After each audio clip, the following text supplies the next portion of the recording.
إن الحمد لله نحمده ونستعينه ونستغفره ونستهديه ونعوذ بالله من شرور أنفسنا وسيئات أعمالنا من يهده الله فلا مضل له ومن يضلل فلا هادي له ونشهد أن لا إله إلا الله وحده لا شريك له وأن محمدا عبده وحبيبه وخليله صلى الله عليه وآله وسلم. Aujourd'hui c'est le premier jour, ou bien c'est notre premier cours, Inch'Allah Ta'ala, sur l'explication et l'analyse des hadiths dans le livre de l'Arba'in, ou bien dans le livre qui est connu par l'Arba'in al-Nawawiyya. Avant de commencer ces hadiths-là, une phrase importante. Il suffit qu'on mérite pour celui qui mémorise ou qui connaît les hadiths de Nabi sallallahu alayhi wa sallam, comme dans aujourd'hui notre programme des 40. Donc il suffit pour cette personne qu'on mérite, c'est qu'à chaque fois lorsqu'il entend le nom de Nabi sallallahu alayhi wa sallam, à chaque fois il parle du prophète sallallahu alayhi wa sallam, il fait la salutation sur le Nabi sallallahu alayhi wa sallam.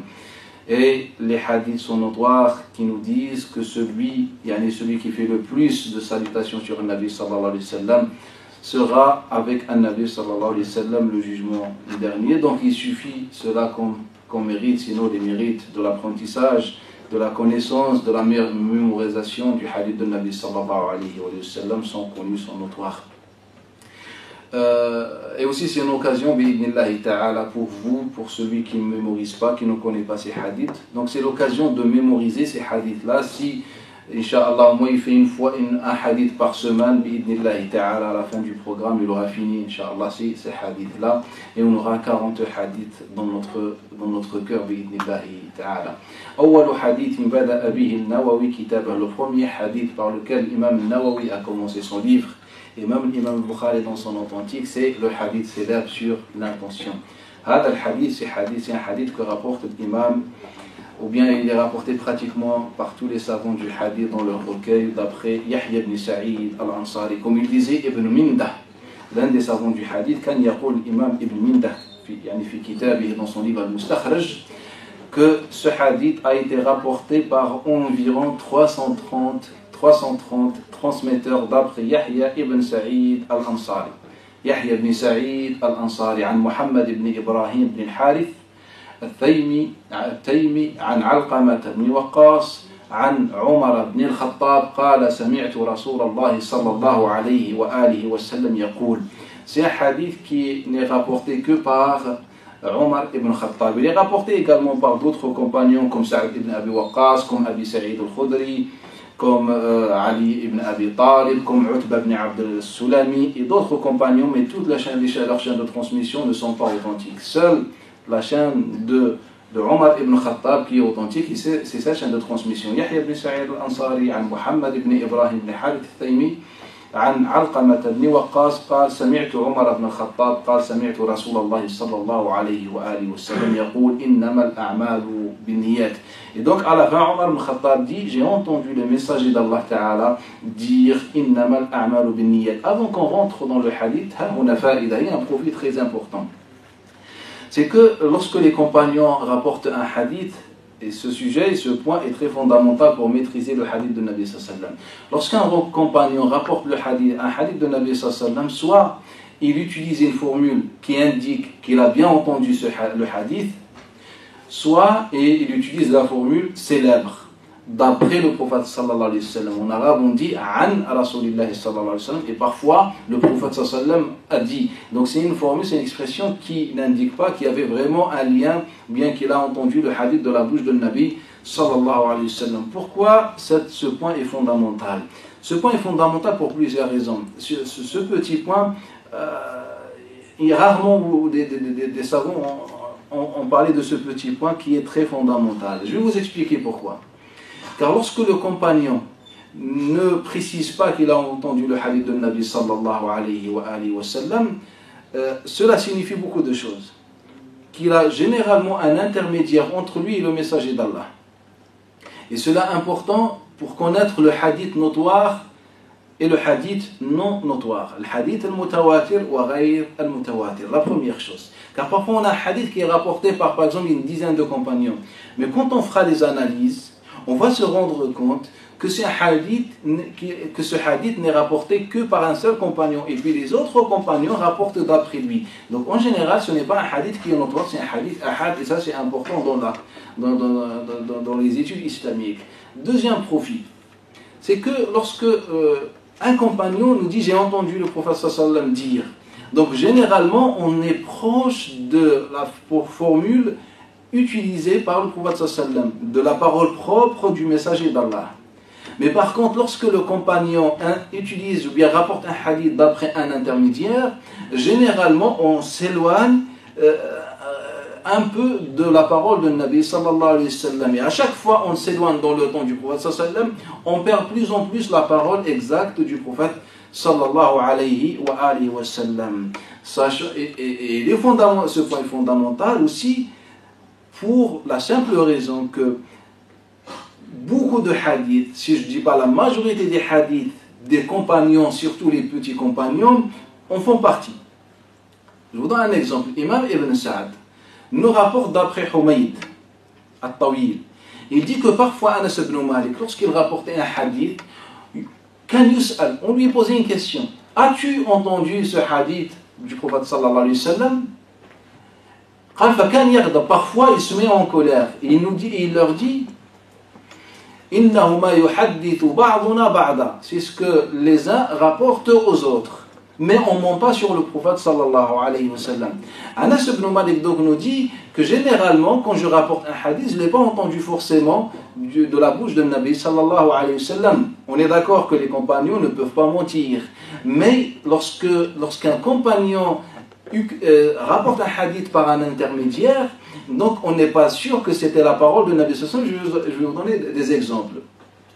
L'imam Ibn Adi, dans son livre Al-Kamil, me rapporte une parole dans le même sens, d'après Abi Ishaq al-Sabi'i, d'après Al-Barra ibn Azib, que Al-Barra ibn Azib disait la même chose. Ce n'est pas tout ce que je vous dis d'après le prophète sallallahu alayhi wa sallam, je l'ai entendu de la bouche de Nabi sallallahu alayhi wa sallam, mais c'est que les uns nous rapportent aux autres. Donc il va encore confirmer le témoignage de Anas ibn Malik. Je vous donne un exemple tout simple. Par exemple, Jabir ibn Abdillah disait le prophète sallallahu alayhi wa sallam a abrogé l'obligation des ablutions après avoir mangé une viande cuite.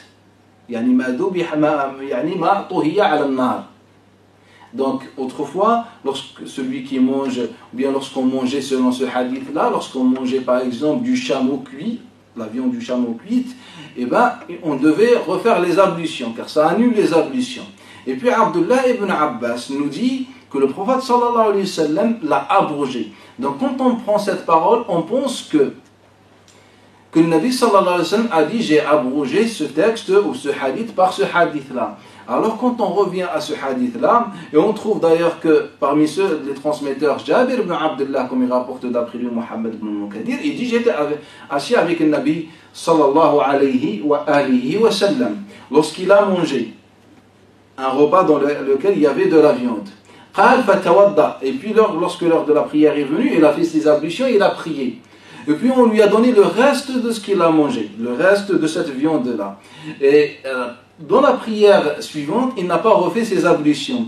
Donc Jabir ibn Abdullah a déduit une conclusion, que le prophète a abrogé. Alors quand on rapporte et on revient à ce qui s'est passé réellement, le prophète n'a jamais abrogé, sauf que le prophète sallallahu alayhi wa sallam, une fois il a fait les ablutions, deuxième fois il n'a pas fait les ablutions. Donc le champ est ouvert, c'est-à-dire le champ de divergence reste ouvert. Mais quand on retient juste la conclusion de Jabir ibn Abdullah, on pense que le Nabi sallallahu alayhi wa sallam a abrogé réellement. Ceci est un exemple d'un compagnon qui a assisté. Donc imaginez un compagnon qui n'a pas assisté. Et c'est pour ça que de nombreux savants de Salaf imposaient et exigeaient la parole exacte ou bien ce qui s'est passé exactement. C'est-à-dire pas ce qu'on déduit après avoir vécu dans le sens un récit ou quelque chose avec le Nabi sallallahu alayhi wa sallam.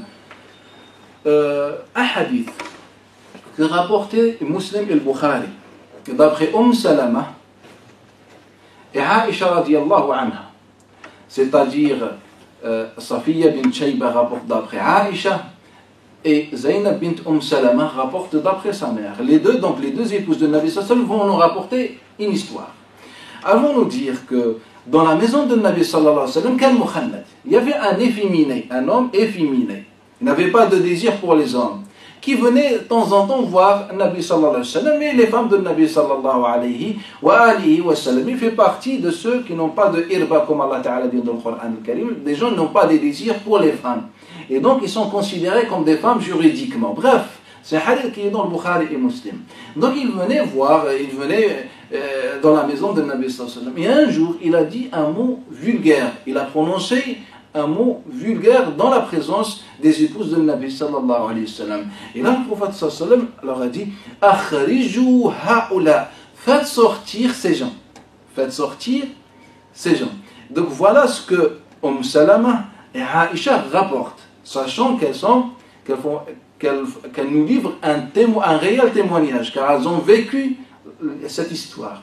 Il vient Abdullah ibn Abbas, qui n'a entendu de Nabi sallallahu alayhi wa sallam que 4 hadiths, et selon Abu Daoud et Yahya ibn Ma'in, que 10 hadiths. Et selon Ibn Hajar al-Asqalani, que 40 hadiths, alors qu'il rapporte environ 1660 hadiths. Donc quand on fait des statistiques, on est dans 0,%. Et donc il nous dit, et le hadith toujours dans le Bukhari, d'après Ikrima, d'après Ibn Abbas, Anna al-Nabiy sallallahu alayhi wa sallam la'ana al-mukhannatin, que le prophète sallallahu alayhi wa sallam a maudit al-mukhannathin, les efféminés. Là, quand on prend les deux hadiths, là dans le hadith de Salama et Aïcha, on trouve faites sortir. Elles ont vécu l'histoire. Ibn Abbas, qui n'était pas présent ce jour-là, il était déjà trop petit, et il n'a pas entendu ce hadith de Nabi sallallahu alayhi wa sallam. Il n'était même pas à Médine lorsque Nabi sallallahu alayhi wa sallam a prononcé cette parole. Il nous dit, le prophète a maudit.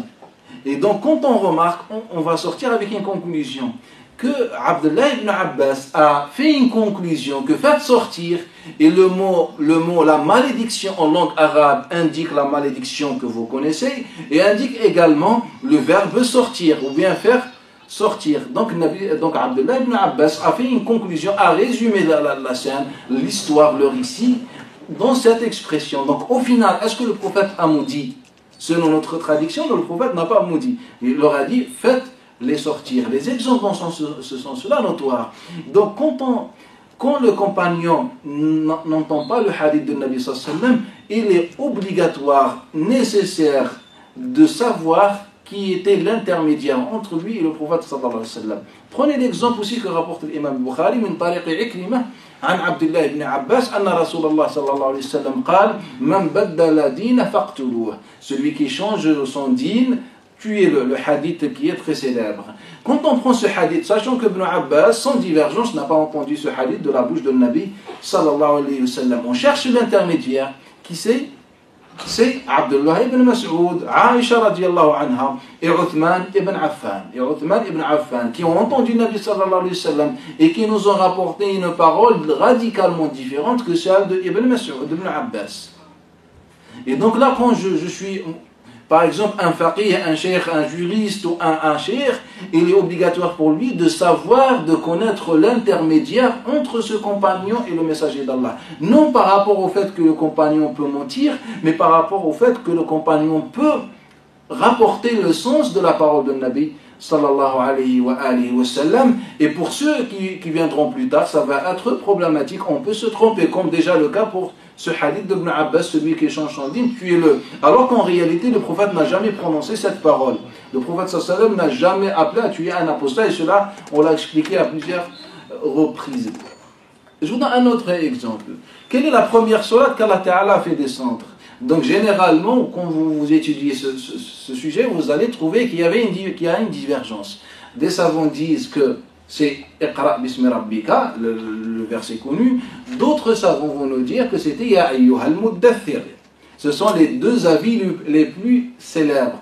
Mais quand je reviens, je cherche les textes pour voir l'avis le plus réel, le plus prépondérant, si on peut dire, je vais trouver un hadith que rapporte l'imam Bukhari d'après Abi Salama ibn Abdurrahman, d'après Jabir ibn Abdullah al-Ansari. Donc Abu Salama pose une question à Jabir ibn Abdullah. Quelle est la première sourate qu'Allah Ta'ala a fait descendre? Jabir ibn Abdullah va lui dire Ya ayyuha al-mudaththir, sourate al-mudaththir. Il va lui dire que c'est la première sourate. Et donc nous on va penser que c'était la première sourate. Et après Jabir ibn Abdullah lui dit voilà ce que le prophète sallallahu alayhi wa sallam nous a dit, que je suis resté dans la grotte de Hira, dans une version pendant un mois, une version ne mentionne pas la durée, bref, et puis en descendant de la grotte, car se trouvait dans une colline à l'est de Medina, en descendant de cette colline, j'ai vu Jibril dans son image. Dans son image. Et c'est là où Allah Ta'ala m'a fait, donc j'ai couru, l'histoire elle est connue, j'ai demandé à Khadija de me couvrir, et Allah Ta'ala m'a fait descendre le verset, ou bien la sourate, Ya ayyuha al-mudaththir. Donc, là, dans le récit de Hadith de Jabir, on a deux choses, deux passages. Un passage qui est une parole du prophète sallallahu alayhi wa sallam, car il attribue cette parole au prophète sallallahu alayhi wa sallam, il dit le prophète nous a dit. Donc il attribue la parole au prophète sallallahu alayhi wa sallam. Mais le début ou le premier passage, en vérité, c'est la conclusion que Jabir ibn Abdullah a faite suite à ce hadith-là. Et donc, Jabir ibn Abdullah fait une conclusion. Mais nous, quand on prend les autres textes, comme par exemple celui de Aïcha ou celui de Abdullah ibn Abbas ou d'autres, on va se rendre compte qu'en vérité, la première sourate, c'est Iqra.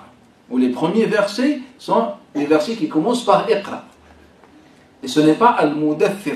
Donc là, on a vu que le compagnon, il rapporte une parole. Et nous, on pense que c'est une parole prophétique ou bien une parole qui vient de Nabi sallallahu alayhi wa sallam, alors qu'en vérité, cette parole, c'est la conclusion de ce compagnon. La conclusion de ce compagnon. C'est comme, par exemple, Jabir Abdullah ibn Abbas nous dit Allah Ta'ala n'a pas vu, Nabi sallallahu alayhi wa sallam n'a pas vu Allah Ta'ala dans le voyage nocturne, ou bien a bien vu Allah Ta'ala dans le voyage nocturne, dans le hadith de Saïd et Ikrima, les deux d'après Ibn Abbas. Donc nous, on pense que c'est un hadith. Alors que Ibn Abbas n'était pas encore né ce jour-là, pendant le voyage nocturne, ou bien il avait 1 an. Et quand on revient au récit que rapportent les compagnons les plus anciens, dont Aïcha radiallahu anha, l'épouse du prophète sallallahu alayhi wa sallam, elle va nous dire que le Nabi sallallahu alayhi wa sallam n'a pas vu son Seigneur. Elle va nous dire que j'ai demandé, comme dans le hadith de Bukhari d'après Masrour, d'après Aïcha, j'ai demandé au prophète sallallahu alayhi wa sallam, as-tu vu Allah Ta'ala dans le voyage nocturne? Il lui dit non, je n'ai pas vu. Et donc là, on est une autre fois avec la conclusion d'un compagnon. Car c'est pour ça que je vous ai dit, certains savants se sont rendus compte, malgré qu'ils ne sont pas du tout nombreux, mais ils se sont rendus compte de l'importance de savoir la manière dont notre compagnon rapporte le hadith, dans quelles conditions a rapporté le hadith et de quelle façon, et aussi l'intermédiaire entre lui et le prophète sallallahu alayhi wa sallam. C'est comme le hadith de Bukhari et Muslim, le hadith célèbre de Hammad d'après Thabit d'après Anas ibn Malik, Humayd al-Tawil et Abd al-Aziz ibn Suhayb, les deux d'après Anas ibn Malik, que le prophète sallallahu alayhi wa sallam, quand yujami'u, le Nabi sallallahu alayhi wa sallam faisait un rapport intime avec toutes ces femmes pendant une seule nuit. Quand yujami'u nisa'ahu fi laylatil wahida, dans une version fi laylatil wahida.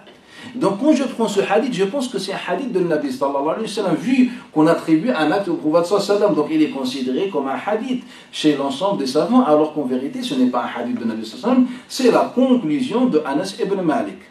C'est la conclusion de Anas ibn Malik, c'est-à-dire pour deux raisons, ou bien pour une raison logique et pertinente. Est-ce qu'un homme pudique peut permettre à quelqu'un de le suivre pour voir combien de fois il va faire un rapport avec sa femme? Bien sûr que non. Là, il s'agit du prophète sallallahu alayhi wa sallam. Pensez-vous que Nabi sallallahu alayhi wa sallam va demander ou laisser Anas ibn Malik le suivre? Et deuxième chose, pensez-vous que Anas ibn Malik était pervers à tel point qu'il va suivre Nabi sallallahu alayhi wa sallam ou s'intéresse à ce que le prophète sallallahu alayhi wa sallam fait pendant la nuit? Et donc je pense que la situation est grave. Mais aucun savant ne s'est rendu compte de ce genre de problème. Que la manière dont le compagnon rapporte le hadith, les intermédiaires, etc. Bref, en général, on a beaucoup d'exemples, pratiquement plus de 50% avec certitude, des hadiths qui sont rapportés par des compagnons sans les entendre de Nabi sallallahu alayhi wa sallam. Plus de 50% de ces hadiths-là ne sont pas les paroles propres de Nabi sallallahu alayhi wa sallam, et il n'est pas permis à un cheikh de les prendre tant qu'il ne connaît pas le reste des versions et des chaînes de transmission. Mais ce travail n'a été fait que par certains savants du hadith, mais c'était dans le cadre de hadith sans avoir des études, comment dire, avec profondeur, etc. Bref, c'était juste une introduction concernant la parole de Omar ibn Khattab. Donc Omar ibn Khattab au final nous dit: Sami'tu, j'ai entendu le messager d'Allah dire: Innamal a'malu bin-niyat. Innamal a'malu bin-niyat. Concernant la traduction de ce hadith a environ 7 versions. Les versions les plus célèbres, c'est celle-ci: Innamal a'malu bin-niyat. Que les intentions ne valent que, ou bien les actes ou les actions ne valent que par l'intention, si on peut traduire. Ou bien, ça c'est la première traduction selon l'école hanafite, car j'utilise le mot valeur dans le sens. Chez le Shafi'iyya et le Malikiyya doivent traduire d'une façon différente, doivent dire dans le sens que les actes ne sont valides qu'avec l'intention, car il s'agit de la validité. Donc chez les Hanafites, ce hadith parle de la valeur, parle de la récompense, parle du mérite. Chez les autres, parle de la validité, etc. Mais nous, avant qu'on rentre dans le débat juridique, etc., pour voir déjà si le hadith parle déjà du côté juridique, on va voir que le hadith n'a aucun rapport avec l'intention qu'on connaît, l'intention qui précède les adorations, les prières, etc. Quel est le contexte de ce hadith? On a un récit qui semble être le contexte de ce hadith-là. C'est un récit que rapporte l'imam At-Tabarani في المعجم من طريق سعيد بن منصور. حدثنا أبو معاوية محمد بن خازم عن الأعمش سليمان بن مهران عن علقمة بن قيس عن عبد الله عن أبي وائل شقيق بن سلمة عن عبد الله بن مسعود قال كان. Ibn Mas'ud raconte l'histoire. Il y avait un homme, c'est un compagnon, surnommé Muhajir Qais, celui qui a émigré pour Qais, qui a fait la hijra pour une femme parmi les compagnons, s'appelle Qais. Kan, c'était un homme qui aimait Qais. L'imam Abu Zinad ibn Sarraj nous raconte, un peu nous explique, pour qu'on puisse comprendre le hadith, qu'avant l'islam, les Arabes ne mariaient pas leurs femmes, ne donnaient pas leurs femmes au mariage, dans le mariage aux esclaves, aux noirs. Donc autrefois chez les Arabes, le noir ne se mariait pas avec l'arabe. L'esclave ne se mariait pas avec l'arabe. Et donc, il y avait beaucoup de personnes qui s'aimaient, des femmes et des hommes, avant l'islam, qui s'aimaient. Lorsque l'islam est venu, l'islam nous a enseigné l'égalité, qu'il n'y a pas de différence entre le blanc et le noir, ou entre celui qui parle l'arabe ou celui qui ne parle pas arabe. Et donc, lorsque le Nabi sallallahu alayhi wa sallam a immigré, a fait la hijra, des gens, comme il dit Abu Zinad ibn Sarraj, des gens ont quitté Mecca pour suivre leurs femmes, car ils savaient que dans la politique du prophète, bien dans la religion de Nabi sallallahu alayhi wa sallam, ils savaient qu'on pouvait se marier, car le Nabi sallallahu alayhi wa sallam a appelé à l'égalité. Donc un musulman a aussi quitté Mecca, car au début de Mecca on ne parlait pas de la jurisprudence, etc. Donc il a profité de l'occasion de l'hijra, et donc il a émigré, il a quitté Mecca pour se rendre à Médine, et pour qu'il puisse se marier avec Qais. Et donc de nombreux savants considèrent ce récit-là comme le contexte ou l'un des contextes de ce hadith-là. Car le Nabi sallallahu alayhi wa sallam dans le hadith d'aujourd'hui nous parle de deux catégories de gens. La première, c'est celle de ceux qui ont émigré pour Allah et son messager. Deuxième, pour ceux qui ont émigré pour la dunya, pour se marier avec une femme, ou bien pour acquérir une richesse. Donc généralement, peut-être il y avait des gens qui ont fait l'hijra que pour la dunya, ou bien pour les biens, ou pour de se marier avec des femmes. On a cet exemple, dans lequel un homme, un compagnon, qui sera considéré plus tard comme un muhajir, parmi les premiers muhajirines, qui va immigrer, qui va quitter Mecca, faire la hijra pour se marier avec une femme, et au final il se marie avec elle. Maintenant la question qui se pose, généralement lorsqu'on parle de ce récit, toujours on parle dans le sens négatif. Donc on parle dans le sens négatif, sans se rendre compte de deux points importants. Le premier point, il s'agit d'un compagnon, un muhajir, un ancien. Est-ce qu'on a le droit de critiquer un ancien compagnon, comme Omar, comme Ali, comme Ibn Mas'ud, comme Ammar ibn Yasir, comme Abu Dharr al-Ghifari, les muhajirin? Bien sûr que non. Allah Ta'ala nous dit tous, radiyallahu ta'ala anhum, sans exception. Et deuxième point, est-ce que cela forcément indique qu'il y a une interdiction, que ce que cet homme a fait était haram? Et ça, c'est une question aussi fondamentale. Quand on va voir un cas similaire, dans le même sens, c'est le cas que rapporte l'imam al-Bukhari. Mais le Bukhari ne rapporte pas le récit. Et il s'est contenté de rapporter juste une partie du récit, dans laquelle on ne parle pas du mariage. Muslim a fait la même chose, mais il a rapporté un deuxième récit. Et puis Nasa'i, Bayhaqi, Tabarani, les autres nous ont rapporté le récit complet. Bref, c'est un récit qui est pratiquement notoire d'après Anas ibn Malik.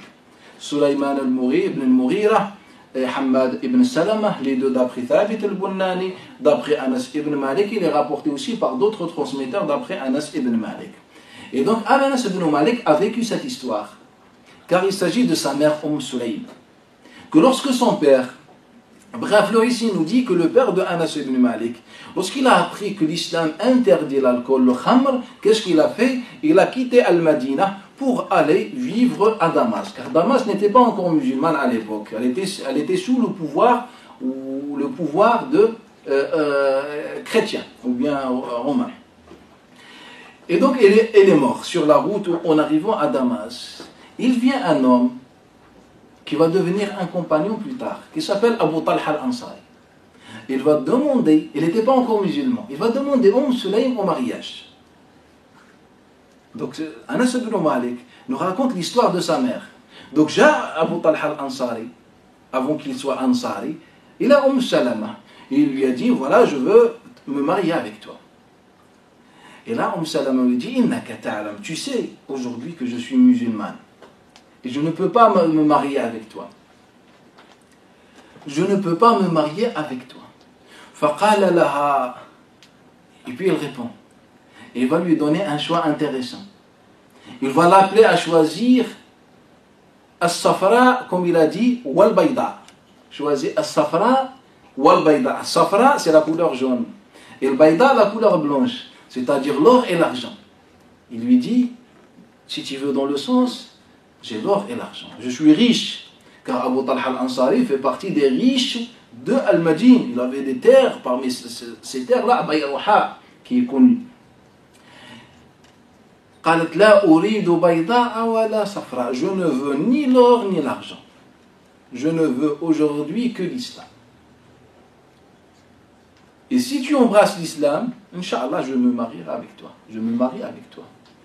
فقال كيف ذاك? Comment je fais? Elle lui a dit, va voir le Nabi sallallahu alayhi wa sallam. Et puis il est parti voir le Nabi sallallahu alayhi wa sallam. Et dès que le prophète l'a vu, قال جاءكم أبو طلحة.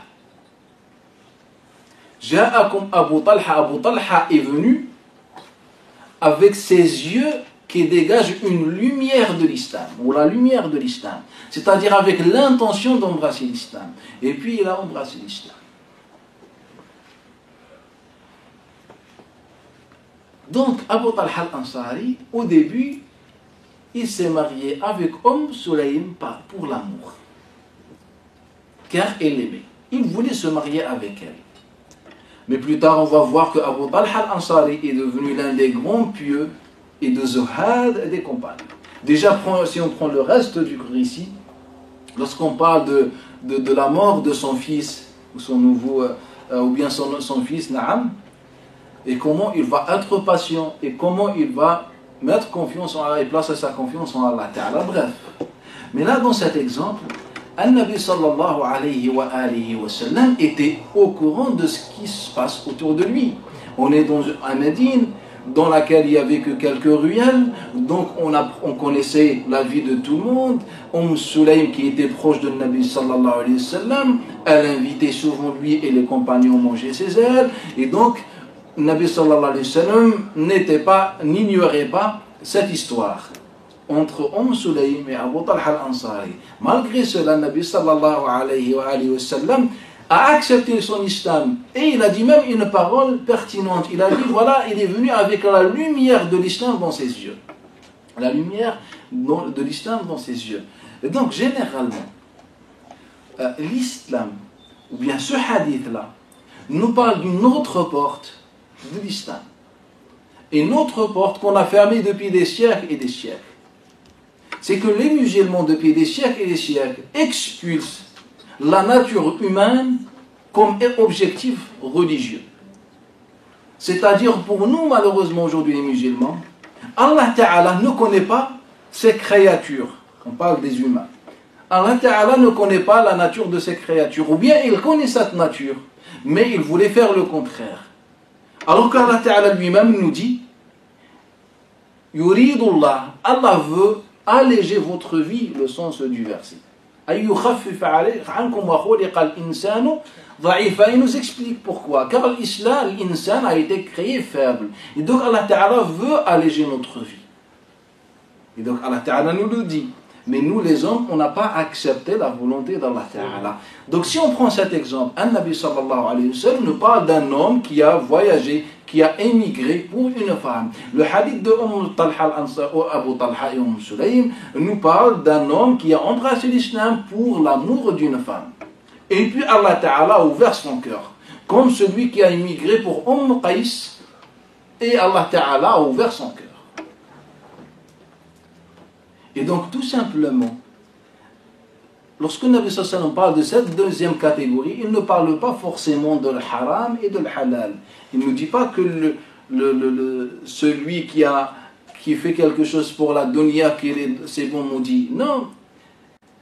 S'il termine par le khayr, il est dans le khayr. Et c'est pour ça que Nabi sallallahu alayhi wa sallam, dans le hadith d'Amr ibn Dinar, d'après Jabir, et Taous, d'après Ibn Abbas et deux compagnons, nous racontent l'histoire de celui qui est venu voir Nabi sallallahu alayhi wa sallam, lui a dit, Ya Rasulallah, nous avons une fille. A été demandé au mariage par un mu'sir wa mu'sir, par un pauvre et un riche. Sauf qu'elle aime, illa anha tahwa, aime al-mu'sir, le pauvre. Et là, فقال النبي صلى الله عليه وسلم لم أرى للمتحابين مثل الزواج. Je n'ai jamais vu, je n'ai pas vu pour ceux qui s'aiment comme le mariage. Yani comme solution, la meilleure solution pour ceux qui s'aiment, c'est le mariage. Donc le Nabi sallallahu alayhi wa sallam reconnaît que l'amour fait partie de la nature humaine et il nous dit qu'elle est préservée par ad-din. Donc si la personne termine cet amour par le mariage, et bien Allah a la bénédiction d'Allah Ta'ala. Donc le Nabi sallallahu alayhi wa sallam, lorsqu'il a prononcé le hadith sur l'intention, il n'était pas en train de parler d'un côté juridique. Il est en train de résoudre une question sociale. Il nous disait que les muhajirin sont deux. Il y en a qui ont fait l'immigration pour Allah, et il y en a qui ont fait l'immigration pour des intérêts personnels. Et donc ceux qui ont fait l'immigration pour l'intérêt personnel, il faut qu'ils changent, il faut qu'ils reviennent vers Allah Ta'ala et qu'ils terminent ce parcours-là par le khayr. Donc c'est le discours de Nabi sallallahu alayhi wa sallam qui est un discours pour résoudre un problème ou bien une question, ou bien aborder une question sociale. Et nous, qu'est-ce qu'on a fait? On a détaché et arraché ce discours-là de son contexte Et qu'est-ce qu'on a fait de lui? On a rendu ce hadith, un hadith de jurisprudence, et puis ce hadith est cité pratiquement dans tous les livres de fiqh. Est-ce que l'intention est obligatoire dans la prière? Et quand tu veux faire la prière de Dhuhr, est-ce qu'il suffit de mettre l'intention de Dhuhr, ou l'intention de Dhuhr et le Jama'a, si tu étais dans le Jama'a, et si tu étais dans une mosquée, l'intention de Dhuhr de le Jama'a, et que tu es dans la mosquée, et que tu es dirigé et présidé par un imam, est-ce que l'imam, lorsqu'il prie, il dirige, est-ce qu'il met l'intention qu'il est en train de diriger et présider la prière? Donc on est rentré dans ces conflits-là. Et est-ce qu'on a le droit de couper ou bien de séparer entre l'intention et le premier acte de la prière? C'est-à-dire j'ai mis l'intention de faire Dhuhr, et puis je me suis préparé pour dire Allahu Akbar. Mais entre-temps, je ne pensais pas à l'intention forcément. Et bien sans divergence, la prière est invalide. Il n'y a pas de divergence sur ça. Et il faut qu'il y ait une continuité de l'intention. C'est-à-dire, je vais mettre dans la mosquée derrière un imam, dans une prière de jama'a, toujours il faut dire ça dans la tête ou bien se concentrer pour avoir dans le cas. Et après, Allahu Akbar, et là, c'est un soulagement. Mais après, une autre question va intervenir. On va nous dire non, il faut préserver et garder cette intention pendant toute la prière jusqu'à ce que tu dises As-Salam. Si entre-temps, tu as cessé de penser à cette intention, ta prière n'est pas valide. Et donc toutes les questions que vous pouvez entendre sur l'intention inniyat se basent sur ce hadith qui n'a aucun rapport, ni de proche ni de loin, avec ces questions. Donc c'est un hadith social. Nabi sallallahu alayhi wa sallam, en arrivant à Médine, il constate cela. Il ne voulait pas expulser cette catégorie de gens qui sont venus pour acquérir un peu de dunya ou pour se marier avec une femme car ils ne pouvaient pas se marier avec elle à Mecca. Donc Nabi sallallahu alayhi wa sallam ne voulait pas expulser les gens. Nabi sallallahu alayhi wa sallam a ouvert ses bras et c'est ça l'islam. Et donc il a accepté tout le monde. Accepté tout le monde. Donc ce hadith nous parle d'un cas social, c'est un hadith nous parle aussi d'un sujet particulier, le sujet de l'amour entre l'homme et la femme, et qui s'il finit par un mariage, et il finit par Allah Ta'ala, et en islam on ne se pose pas la question, est-ce que aimer avant le mariage ou après le mariage, c'est une question qui ne fait pas partie du vocabulaire du Coran, ni celui de Nabi sallallahu alayhi wa sallam, car Nabi sallallahu alayhi wa sallam, il était au courant. Pourquoi il ne leur a pas dit, ah mais vous êtes des pervers, il y a quelque chose entre vous, il y a Aba Talha, tu as été voir Sulaym, et donc si tu as parlé avec elle, et c'est haram. Ou bien, pour Qais, tu as fait la hijra, etc. Tu es maudit, reviens à Mecca, tu es un pervers.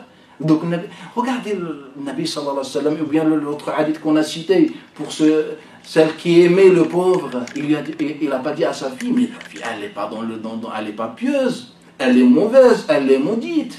Comment elle a pu aimer quelqu'un en dehors du mariage? Est-ce que le prophète sallallahu alayhi wa sallam s'est posé cette question? Pourquoi aujourd'hui, lorsque aujourd'hui on se pose ce genre de questions, est-ce qu'on est meilleur que le Nabi sallallahu alayhi wa sallam? Est-ce qu'on est plus intelligent que le prophète sallallahu alayhi wa sallam? Est-ce qu'on est plus prudent que le prophète sallallahu alayhi wa sallam? Eh bien nos actes, nos réactions disent qu'on est meilleur, plus prudent que le prophète sallallahu alayhi wa sallam. Car nous, on se pose ce genre de questions et le prophète sallallahu alayhi wa sallam ne se posait pas cette question. En vérité, en réalité, le prophète, il était saint et nous, on est malsains, tout simplement. C'est que nous, on utilise, nous, on est influencé, on est soumis à cet état psychologique, à cet état de maladie du cœur qu'on a. Donc, on est soumis à ça. Et à la lumière, ou bien à la lumière de ça, on est en train d'interpréter les textes.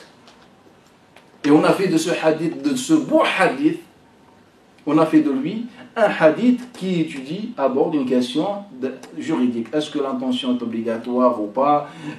Comment faire une prière quand tu veux faire les ablutions? Est-ce que tu mets l'intention des ablutions ou l'intention de la purification ou l'intention des deux ou bien l'intention d'enlever al-hadath comme ils disent? Comment faire? Est-ce que tu mets l'intention quand tu laves le visage car c'est la première partie obligatoire, ou bien quand tu laves les deux mains car c'est le début des ablutions? En quel moment? Et si entre-temps, pendant les ablutions, tu oublies l'intention, est-ce que les ablutions resteront valides? Regardez comment on a fait de din, comment on a transmis le din. Din, il est beau, les paroles de Nabi sallallahu alayhi wa sallam sont belles, et nous, on les a salis, wa l'iyadu billahi ta'ala. C'est ça la question aujourd'hui. Et donc, le Nabi sallallahu alayhi wa sallam nous parle de deux catégories de gens. Donc, il a accepté les autres, il a préservé, et l'amour en islam est préservé. Le Nabi sallallahu alayhi wa sallam s'est vanté de l'amour de Khadija et de Aïcha. Abdullah ibn Amr ibn As demande devant tout le monde, Ya Rasulallah, quelle est la personne que tu aimes le plus? Pour nous, c'est un péché déjà. Va voir quelqu'un dans une assise et tu lui dis, quelle est la personne que tu aimes le plus? Ou bien ta femme, tu l'aimes? Pour lui, c'est un gros mot, c'est un mot vulgaire. Pour lui, que tu n'es pas dans la pudeur. Comment tu parles de ma femme devant les hommes? Tu parles de ma femme devant les hommes. Bah, on a parlé de la femme de Nabi, et là on est dit Aïcha. Donc Aïcha, je suis en train d'évoquer Aïcha devant vous les hommes. C'est haram. Donc le Nabi nous dit, pourquoi vous parlez de Aïcha? Un Nabi au contraire, il a dit j'aime Aïcha. Il lui a dit au début j'aime Abu Bakr. Il lui a dit je ne parle pas des hommes. Il lui a dit j'aime Aïcha. Avec fierté, devant les étrangers, sans que cela pose aucun problème au prophète sallallahu alayhi wa sallam. Aujourd'hui, même on a choisi, on utilise des noms, on donne aux femmes des surnoms. Pour ne pas dire à une femme, certains disent Al-Mastoura. Al-Mastoura, c'est-à-dire la couverte, si je traduis bien. Certains d'autres, ils disent Al-Haram, sacré. Al-Haram, on dirait on est au pèlerinage. D'autres, ils disent Al-Mahram, l'endroit de... C'est comme un endroit sacré. Le mahram, comme on dit masjid, l'origine de masjid, c'est masjid en langue arabe. Masjid, c'est pour une histoire précise qu'on a utilisé le mot masjid. Sinon, c'est masjid. Et donc, aujourd'hui, on ne dit plus ma femme, mon épouse, comme le prophète nous disait. On dit quoi? Mahram, le haram, le mastoura. Nous, on dit les gens de la maison, comme Ahl al-Bayt. Pour utiliser un mot masculin pour préserver bien la femme. Et on n'est pas meilleur que le Nabi sallallahu alayhi wa sallam. Un Nabi devant tout le monde, il nous dit. Le hadith d'Abi Hanifa, d'après Hamad, d'après Ibrahim, d'après l'Aswad, d'après Aïcha. Ahmad, min tariqi Mus'ab ibn Ishaq, d'après Aïcha. Elle nous dit, يهون علي أني رأيت عائشة زوجتي في الجنة. La seule chose qui allège ma situation, bien mon état aujourd'hui, c'est lorsque j'ai vu Aïcha, mon épouse, ou bien comme mon épouse, le jugement dernier, ou bien au paradis. C'est-à-dire, le Nabi voulait nous dire tout simplement que, à chaque fois je pense que je vais retrouver Aïcha au paradis, ça me soulage, ça m'apaise. Ça me donne un apaisement, la parole de Nabi. Est-ce que le prophète avait honte de parler de ça? Aïcha, comme il rapporte Muslim, d'après Hafs ibn Ghayyad, d'après Hisham, d'après Urwa, d'après Aïcha, nous dit, à chaque fois il égorgeait une bête, yaqoul ud'u. Dans une version, u'tu. Donc il dit, invitez, dans une version, donnez aux amis de Khadija. Khadija était morte. Mais même après sa mort, à chaque fois il égorgeait quelque chose, une bête, car la viande c'est noble, autrefois même aujourd'hui, surtout dans certaines régions, etc. Donc c'est quelque chose de masha'Allah de manger la viande. Donc il disait quoi? Donnez aux amis de Khadija. C'est de cette façon que le prophète m'a manifesté son amour pour Khadija. Donnez aux amis de Khadija. Et à la fin, qu'est-ce qu'il disait? Le hadith toujours avec cette chaîne de transmission. Inni ruziqtu hubbaha. Allah m'a donné l'amour pour Aïcha. Je porte un grand amour pour Khadija. Astaghfirullah. C'est ça l'amour en islam. Bref. Parler de ça, ça prend beaucoup de temps. Donc, en conclusion, le hadith de Nabi sallallahu alayhi wa sallam traite un sujet social que le prophète a vécu après l'immigration. Donc, le Nabi sallallahu alayhi wa sallam nous dit aux musulmans la valeur des actes et des actions réside dans l'intention. Tu veux te rapprocher d'Allah Ta'ala, il faut que tu te poses une question pertinente. Qu'est-ce que tu veux? Allah ou le messager? Tu te lèves le matin, qu'est-ce que tu veux? Allah ou la dunya? Qu'est-ce que tu veux? C'est ça la question pertinente qu'on doit se poser chaque jour. Tu donnes, qu'est-ce que tu veux par ce don? Tu te réveilles, tu dors, qu'est-ce que tu veux? Et donc le Nabi sallallahu alayhi wa sallam nous dit les gens sont deux. Il y a des gens qui veulent et qui ne cherchent qu'Allah et son messager. Et il y a des gens qui cherchent les biens ou qui cherchent des femmes. Donc il y a deux. Et l'hijra en islam a deux catégories. Une hijra pour Allah et une hijra pour la dunya. Et celle d'Allah Ta'ala a deux catégories. Quand tu veux faire le hijra pour Allah Ta'ala, tu as deux catégories. Jusqu'aujourd'hui, les musulmans pensent que la hijra était obligatoire de Mecca vers Al-Madinah. Et cela n'existe ni dans le Coran, ni dans le hadith de Nabi sallallahu alayhi wa sallam. C'est-à-dire, aujourd'hui, le patrimoine musulman, les sources islamiques sont incapables de nous livrer un texte dans lequel nous dit que le hijra de Mecca vers Al-Madinah est obligatoire. La hijra était obligatoire. Mais rajouter de Mecca vers Al-Madinah, on a falsifié le texte. Rajouter ce petit détail de Mecca vers Al-Madinah, on a falsifié le texte. Je ne peux pas expliquer les détails de cela, on va le voir dans le programme de l'année, le programme qu'on fait cette année sur l'histoire, mais en conclusion. J'ai un hadith que rapporte Muslim et d'autres, et Bukhari aussi, d'après Yazid ibn Abi Ubayd, d'après Salam ibn Akwa. Un jour, Salam ibn Akwa était avec Marwan ibn Hakam, le gouverneur de Bani Umayya. Il était avec Marwan ibn Hakam. Et Marwan ibn Hakam lui a dit que irtadadta an hijratik, tu as apostasié ta hijra, c'est-à-dire tu as délaissé, trahi ta hijra. Et là, Salam ibn Akwa lui dit قد أذن لي رسول الله صلى الله عليه وسلم. Le prophète صلى الله عليه وسلم m'avait donné l'autorisation. Là, c'est le raccourci. Mais si je prends le témoignage d'un autre qui était présent, Amr ibn Abdullah ibn Mujahid, nous rapporte que Jabir ibn Abdullah était là. Il lui a dit, Ya Marwan, le prophète sallallahu alayhi wa sallam a dit, Ya Aslam, la tribu de Aslam, d'où vient Salam ibn Akwa, Ya Aslam, ne vous prenez pas la tête dans le sens si vous préférez vivre ou si vous voulez vivre dans Ash-Shi'ab, c'est-à-dire loin de Madina, dans la campagne ou comme vous voulez. فقالوا يا رسول الله, les gens de Aslam, cette tribu dit Ya Rasulallah, inna nakhafu an yudirra dhalika bihijratina, on a peur que ceci annule ou invalide notre hijra. Tout ce qu'on a fait comme hijra avec toi, on a peur que cela invalide notre hijra. Et là, le Nabi sallallahu alayhi wa sallam, il dit, là où vous êtes des muhajirin. Là où vous êtes des muhajirin. Donc le Nabi sallallahu alayhi wa sallam nous dit tout simplement que pour vous, la tribu de Aslam, donc la théorie célèbre répandue aujourd'hui chez l'ensemble des chouyurs malheureusement, c'est que le hijra était obligatoire pour tous les musulmans de Mecca vers Al-Madinah. Et bien, Nabi sallallahu alayhi wa sallam dit à une tribu complète que le hijra n'existe pas pour vous.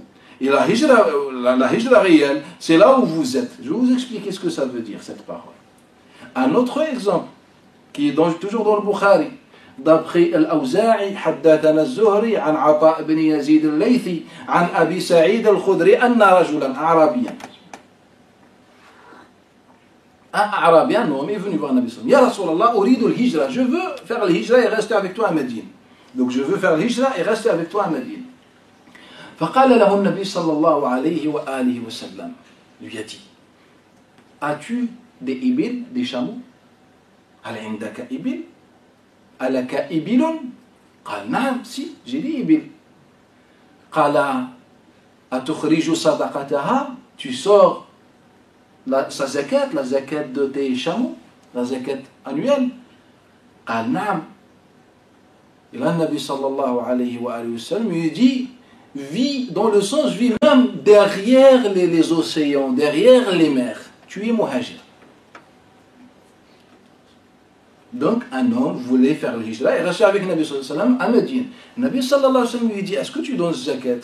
C'est juste un exemple, un symbole. Est-ce que tu fais ce que je vais vous raconter dans le hadith suivant? Est-ce que tu fais certaines choses? Il dit naam. Et là, le Nabi sallallahu alayhi wa sallam dit, là où tu es même derrière les océans, derrière le mawara al-bihar, comme il dit le Nabi sallallahu alayhi wa sallam, tu es un muhajir. Aucun problème. Et bien, qu'est-ce que la hijra? Et bien, la hijra, le Nabi sallallahu alayhi wa sallam nous l'explique. dans le hadith que rapporte l'imam Ibn al-Lamash في تاريخ دنيسر, dans les chroniques de Dunaysir, et l'imam al-Tabarani,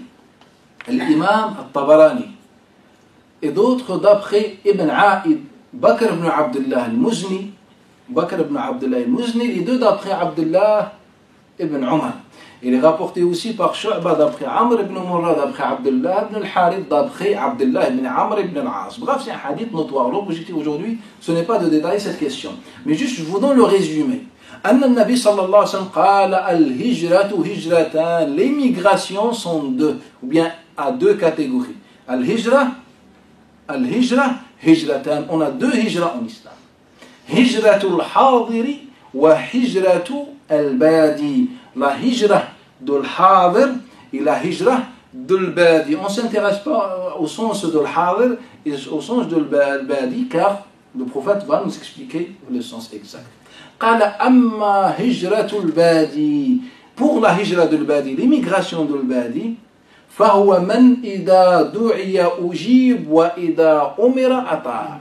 La hijra de l'badi, c'est de celui qui répond à l'invitation ou à l'appel et qui obéit aux ordres. Regardez la parole de Nabi sallallahu alayhi wa sallam. Donc la première catégorie, c'est de ceux qui répondent à l'appel et obéissent aux ordres. Wa hijratul hadiri, et la hijra de l'hadir, fahiya al-a'zamu bilya. Dans le riwayat, ashaddu bilya. Et la hijra de l'hadir, c'est là où il y a plus d'épreuves. C'est pour ceux qui seront le plus éprouvés dans le sens du hadith de Nabi sallallahu alayhi wa sallam. Nabi nous dit qu'il y a deux catégories de l'hijra. Il y a l'hijra des gens qui veut dire l'hijra des gens qui répondent à l'appel et qui obéissent aux ordres. Donc ceux qui ont ces deux principes, ils sont dans la hijra. Mais il y a une autre hijra plus importante, plus méritoire, plus pertinente, c'est celle de l'hadir. Et celle de l'hadir, ce sens-là a été expliqué par d'autres hadiths qui sont notoires. Je vais vous résumer car ça va prendre beaucoup de temps, sera détaillé dans le programme. Le Nabi sallallahu alayhi wa sallam nous dit qu'il y a deux gens. Il y a l'élite qui représente al-hadir, c'est-à-dire la catégorie de ceux qui réfléchissent, qui pensent, qui mettent en place des projets, etc. La première hijra. Deuxième hijra, c'est de ceux qui répondent à l'appel de cette catégorie, ceux qui obéissent à cette catégorie. Et tout cela, on va voir en détail, on va déterminer ces deux catégories dans la société de Nabi sallallahu alayhi wa sallam. Bref, on a des dizaines de hadiths de Nabi sallallahu alayhi wa sallam qui parlent de ce que je viens de dire, qui résument ou bien qui nous détaillent ce que je viens de dire. Et donc, généralement, on n'a pas un hadith dans lequel le Nabi sallallahu alayhi wa sallam nous dit la hijra, c'est de Mecca vers Al-Madina. Al-Nabi, c'était comme un choix. On va expliquer les raisons et les motifs pour lesquels le Nabi sallallahu alayhi wa sallam a choisi Al-Madina. Donc, mais en vérité, Al-Nabi sallallahu alayhi wa sallam a émigré, s'est rendu à Madine comme il pouvait se rendre à n'importe quelle ville. Après, on va expliquer les critères que le prophète sallallahu alayhi wa sallam a pris en compte pour choisir Al-Madina et non une autre ville. Donc, en conclusion, Al-Hijra a deux catégories. La Hijra de l'élite, de ceux qui réfléchissent, ceux qui proposent, ceux qui pensent, ceux, etc. Et ceux qui sont là pour leur soutien, pour donner leur soutien, et ils sont en train de faire leur vie, ils ont des occupations, et quand on a besoin d'eux, ils répondent.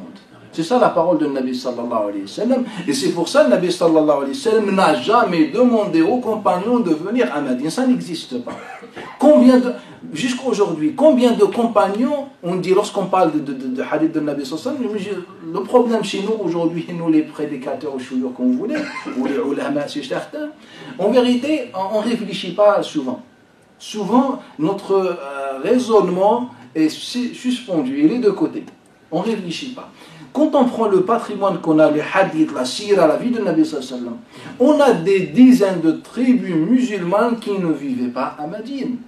On avait des tribus à Najd, des tribus au Yaman, des tribus vers le nord, d'autres vers l'ouest. Et il venait de temps en temps voir Nabi sallallahu alayhi wa sallam. Pourquoi le prophète n'a jamais demandé à ce musulman de faire la hijra et venir à Madine? On n'a jamais réfléchi, car on pense que le hijra c'est facile. Le cerveau musulman ne réfléchit pas. Les chapitres de Shura en particulier ne fonctionnent pas trop. Le prophète a parlé de l'hijra. Et après, qu'est-ce que le prophète a fait? A quitté Mecca pour se rendre à Madine. Donc tout simplement, le hijra c'est quitter Mecca à Madine. Et c'est pour ça que les savants viennent nous dire que le hijra est abrogé de Mecca vers Madine. On a fait un patrimoine, on a des chapitres et des chapitres dans le livre, alors qu'ils ne sont pas dans le sens des hadiths de Nabi sallallahu alayhi wa sallam. Et aucun moment ils se sont pris la tête pour voir les hadiths de l'hijra et de réfléchir pourquoi Nabi sallallahu alayhi wa sallam a dit ça. Pourquoi Nabi sallallahu n'a jamais demandé à ses tribus de venir à Madine? Pourquoi il n'a pas empêché les compagnons qui ont quitté le Madina? Pourquoi il leur a pas dit il ne faut pas quitter Al-Madina, on est dans la hijra? Au contraire, Nabi sallallahu laissait tout le monde. Combien les délégations qui venaient voir Nabi sallallahu et qui retournaient chez eux, pourquoi Nabi ne leur disait jamais il faut rester à Madine, c'est la hijra, il n'y a pas le hijra de Nabi sallallahu alayhi wa sallam, c'est cette hijra dans ce hadith, ou bien ces hadiths-là. Et puis quitter Al-Makka vers Al-Madina, ce n'est pas, si vous voulez appeler ça un voyage ou une hijra, après il n'y a aucun problème sur l'appellation, mais ça ne représente pas le sens de la hijra au islam. Le hijra islam est beaucoup plus noble que quitter Mecca vers Al-Madina, un déplacement physique. Et je pense, si les musulmans aujourd'hui, je pense que c'est le sujet le plus fondamental dans notre dîn, cette question. Moi jusqu'aujourd'hui, je ne vois pas un sujet plus important que ça dans le dîn. Sur le sens, le concept et l'essence de la hijra en islam. Je ne connais pas un sujet plus fondamental, mais on n'a pas le temps de détailler ce sujet. Donc, un autre prophète dans ce hadith-là, Nabi sallallahu alayhi wa alihi wa sallam, يقول ومن كانت هجرته إلى الله ورسوله فهجرته إلى الله ورسوله. Celui qui choisit dans le sens d'émigrer vers Allah et son messager, il aura ce qu'il souhaitait ou bien ce qu'il cherchait. On comprend dans le sens apparent qu'il y a aussi une hijra, vu que le hadith de Nabi sallallahu alayhi wa sallam, comme il disait, Utitu jawami al-kalim, que Nabi sallallahu alayhi wa sallam parlait peu, mais le sens, la signification de sa parole était étendue, large. Et donc on peut comprendre que Nabi sallallahu alayhi wa sallam, d'une façon indirecte, il nous dit on peut voyager vers Allah réellement et voir Nabi sallallahu alayhi wa sallam vers Allah ta'ala à travers les adorations, à travers le pèlerinage, à travers beaucoup de choses, vers Nabi sallallahu alayhi wa sallam, en suivant la sunna de Nabi sallallahu alayhi wa sallam, en gardant toujours le Nabi sallallahu alayhi wa sallam dans le cœur, et aussi en se rendant à la tombe de Nabi sallallahu alayhi wa sallam après sa mort, comme les salafs le faisaient. كما روى الإمام ابن أبي شيبة من طريق إبراهيم ابن يزيد النخعي أنه قال لا تشد الرحال إلا لثلاثة مساجد ثم قبر رسول الله صلى الله عليه وآله وسلم. Ibn Abi Shayba nous rapporte que Ibrahim ibn Yazid al-Nakha'i disait que les rihal, ou bien on ne scelle pas sa monture que pour voyager ou se rendre à 3 mosquées. Masjid al-Nabawi, le Masjid al-Haram et Al-Quds al-Sharif. Et il nous dit, et la tombe du Nabi sallallahu alayhi wa sallam. Et la tombe du Nabi sallallahu alayhi wa sallam. Mais peut-être l'un de vous va me dire, mais dans le hadith de Abu Sa'id al-Khudri, qui est célèbre et connu dans le Bukhari et les autres recueils, le prophète sallallahu alayhi wa sallam nous dit, la tushaddu rihal illa li thalathi masajid. Que le rihal, on ne scelle pas sa monture que pour se rendre à 3 mosquées. Ce sont ces mosquées. La mosquée sacrée, la mosquée du prophète sallallahu alayhi wa sallam à Madine et la mosquée de Al-Quds. Donc c'est un hadith dans lequel Nabi sallallahu alayhi wa sallam réduit et limite le voyage en 3 mosquées. Et ça c'est un problème. En fait c'est le même problème qui concerne et qui touche le hadith, notre hadith d'aujourd'hui. En vérité, à chaque fois on arrache le hadith de son contexte et on fait de lui un hadith juridique. Et c'est pour ça, dans une intervention passée, c'était sur Sunnah, j'ai insisté sur certaines conditions. Si on ne les maîtrise pas, on n'a pas le droit d'attribuer un hadith au prophète sallallahu alayhi wa sallam. Est-ce que vous ne remarquez pas que moi, vous ne remarquez pas aujourd'hui que l'un des problèmes de communication aujourd'hui, c'est le fait de découper des paroles. C'est vrai ou pas? Dans les politiques, dans tous les domaines de la vie, aujourd'hui, le problème fondamental dans la communication, c'est le fait de découper les paroles. C'est vrai ou pas? Pourquoi on découpe donc les paroles de Nabi sallallahu alayhi wa sallam? Et on dit que c'est ça ce qui est notre dîme. Donc pour les gens ordinaires, on n'a pas le droit. On sait que c'est un problème. On lutte contre ce problème. Il ne faut jamais couper une parole. Il ne faut jamais enlever une parole de son contexte. Il ne faut jamais enlever un acte de son contexte, etc. Pour ne pas attribuer des choses mensongères ou confondre des choses, etc. Mais quand il s'agit de Nabi sallallahu alayhi wa sallam, c'est tout à fait clair, il n'y a aucun problème. Mais je vous dis qu'on n'a pas le droit, c'est haram, de rapporter un hadith, de parler d'un hadith, de commenter ou analyser un hadith, que tu es un cheikh ou pas un cheikh, tant que tu ne connais pas l'endroit, les personnes, le temps dans lequel le prophète sallallahu alayhi wa sallam a prononcé ce hadith-là. Car là, on est en train de falsifier. Si on dit entre nous, aujourd'hui des gens ordinaires, que arracher ou découper les paroles, etc., c'est problématique, c'est pas bon, c'est malhonnête, etc., pourquoi on le fait avec le Nabi sallallahu alayhi wa sallam? Pourquoi on se permet de faire la même chose avec le Nabi sallallahu alayhi wa sallam? Donc on a pris ce hadith aussi sur le voyage vers les 3 mosquées, dans ce sens-là, Inch'Allah. On va s'arrêter, Inch'Allah, vu que la prière est proche, et on va répondre à ce hadith, Inch'Allah, et continuer de parler sur le hadith de Innama al-a'malu binniyat. Après, je vous rappelle encore. Donc je vous invite de profiter de cette occasion, Inch'Allah, et de mémoriser ces hadiths-là, bi'idhnillahi ta'ala. Il y a un grand mérite de comprendre et de mémoriser le hadith de Nabi sallallahu alayhi wa sallam. Au moins, on meurt avec 40 hadiths de Nabi sallallahu alayhi wa sallam dans notre cœur pour qu'on puisse déjà enseigner à nos enfants, bi'idhnillahi ta'ala. Subhanaka hamdika nashhadu an la ilaha illa anta nastaghfiruka wa natubu ilayk wa barakallahu fikum.